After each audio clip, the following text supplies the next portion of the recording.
ಇವತ್ತು ಸಿಂಪಲ್ಲಾಗಿ ಮಸಾಲ ಫ್ರೈಡ್ ರೈಸ್ನ ಮಾಡ್ತಿದ್ದೀನಿ. ಇದಕ್ಕೆ ಯಾವುದೇ ತರಹದ ವಿನೆಗರ್ ಸಾಸ್ ಚಿಲ್ಲಿ ಬೇಕಾಗೋ ಅವಶ್ಯಕತೆನೇ ಇಲ್ಲ. ಭಾನುವಾರ ಅಂತೂ ನೀವು ಲೇಟಾಗಿದ್ರೂ ಇದು 15 ನಿಮಿಷದಲ್ಲೇ ಮಾಡ್ಕೊಂಡ್ಬಿಡ್ಬೋದು.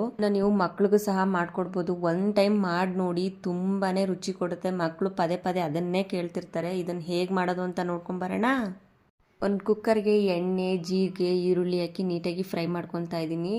ರುಬ್ಬಿರೋ ಪೇಸ್ಟ್ನೂ ಸಹ ಇವಾಗ ಹಾಕ್ಕೊತಾ ಇದ್ದೀನಿ. ಇದಕ್ಕೆ ಇಂಗ್ರೀಡಿಯೆಂಟ್ಸು ಬೆಳ್ಳುಳ್ಳಿ, ಶುಂಠಿ, ಚಕ್ಕೆ, ಲವಂಗ ಇಷ್ಟನ್ನು ಹಾಕಿ ಪೇಸ್ಟ್ ಮಾಡ್ಕೊತಾ ಇದ್ದೀನಿ.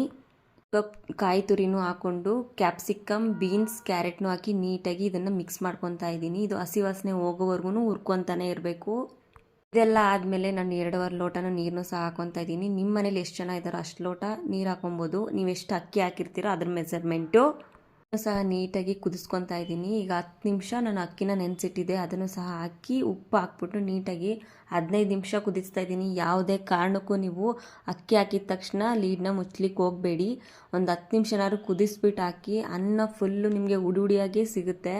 ಅಷ್ಟು ರುಚಿಯಾಗಿ ಬರುತ್ತೆ. ನೀವು ಎಷ್ಟು ಚೆನ್ನಾಗಿ ಕುದಿಸ್ತೀರೋ ಅಷ್ಟು ಚೆನ್ನಾಗಿ ಬರುತ್ತೆ. ಫೈನಲಿ ಇದಾಗಿದೆ. 1 ವಿಜಿಲ್ ಹೊಡ್ಸಿದ್ದೀನಿ. ನೋಡಿ ಎಷ್ಟು ಉದುರುದ್ರಾಗಿ ಬಂದಿದೆ. ನನಗಂತೂ ತುಂಬಾ ಇಷ್ಟ ಆಗ್ತಾ ಇತ್ತು. ನೀವು ಬೇಕಾದ್ರೆ ಇದಕ್ಕೆ ಚಟ್ನಿನೂ ಸಹ ಮಾಡ್ಕೋಬೋದು. ಇವಾಗ ನಾನು ಇದನ್ನು ಸರ್ವ್ ಮಾಡ್ಕೊತಾ ಇದ್ದೀನಿ. ಮಾರ್ನಿಂಗ್ ಬ್ರೇಕ್ಫಾಸ್ಟ್ಗೆ ನನಗೆ ಸ್ಮೂದಿ ಅಥವಾ ಮಾಲ್ಟ್ ಇರಲೇಬೇಕು. ಅದಕ್ಕೋಸ್ಕರ ನಾನು ಮಾಲ್ಟ್ನ ಮಾಡ್ಕೊಂಡಿದ್ದೀನಿ. ಹಾಗೆ ಸ್ವಲ್ಪ ಕ್ಯಾರೆಟು ಮತ್ತು ಸೌತೆಕಾಯಿನೂ ಕಟ್ ಮಾಡ್ಕೊಂಡು ಹಾಕ್ಕೊಂಡಿದ್ದೀನಿ.